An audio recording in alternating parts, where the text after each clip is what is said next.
Coach, if it were up to me, David Gusta and Connor Gomnis would have gotten the juice. I could hear you saying it, but Gusta and Gomnis, what'd you see from them today? Well, I think Connor is just one of those guys it was two guys that are just tough effort guys. You know, juice doesn't mean flying around and just going crazy, but it means grinding when things are hard. That's what we talked about. That's what this week is.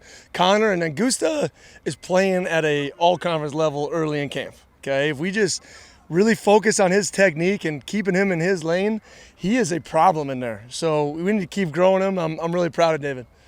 You know, David was a guy who I think it was 2 years ago, just was a little bit off the radar. He had an injury, of course, and really wasn't all that seen during fall camp. We started to see him a lot last year, and we saw him on the field, and then you saw him in spring ball. And as you just said now, what have you kind of seen maybe change in his mentality to help him grow like this?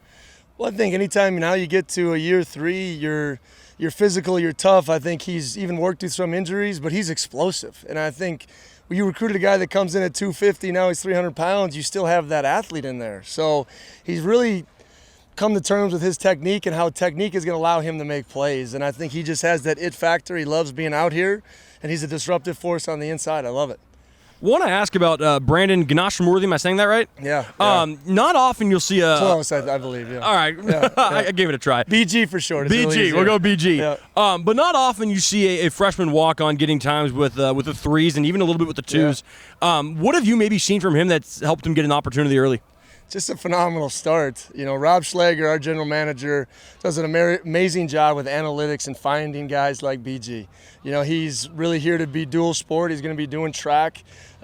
See that speed at that length and that size and a complete rawness. He has no idea what he's doing. And it is awesome. I mean it. It is awesome to watch him come out here and just every day get better. And we just went over personnel yesterday in the off day.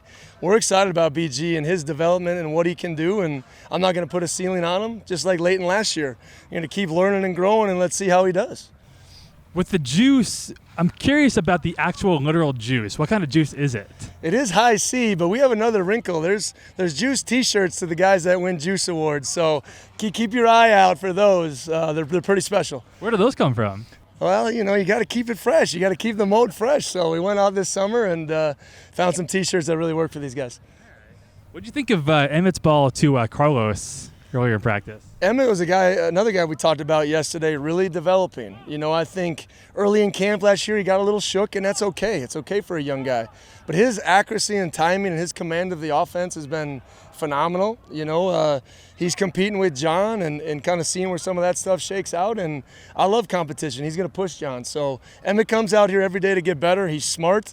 He knows what everybody's doing, and that's what you want out of a quarterback.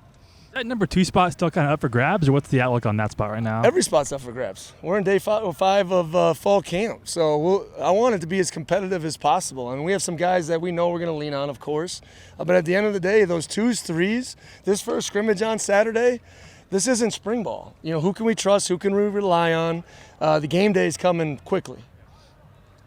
Quinn Roth, with some ones reps. What'd you make of his practice today? Well, Quinn is a 1. I know we have RJ and BJ, but I think play for play, our most productive guy last year was Quinn, when you really look at it. And sometimes he's held together with glue and duct tape, but he's out here battling and just makes plays. You know, once again, take away the size, the length, the speed, all those intangible pieces, Quinn Roth can play ball.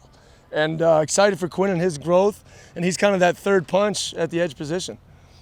Is Christian Hilborn a little banged up, or what's the update on that? Yeah, it's a little knee thing the other day, just a little tweak. He should be full go tomorrow or Wednesday, so we'll get him back ready to go.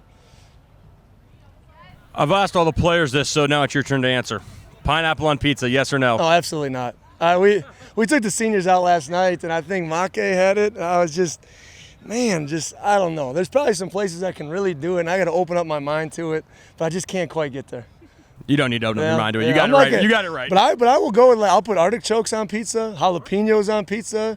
It's phenomenal. So you gotta mix it up. And to all the pineapple people out there, I'm sorry if I offended you. I just can't do it.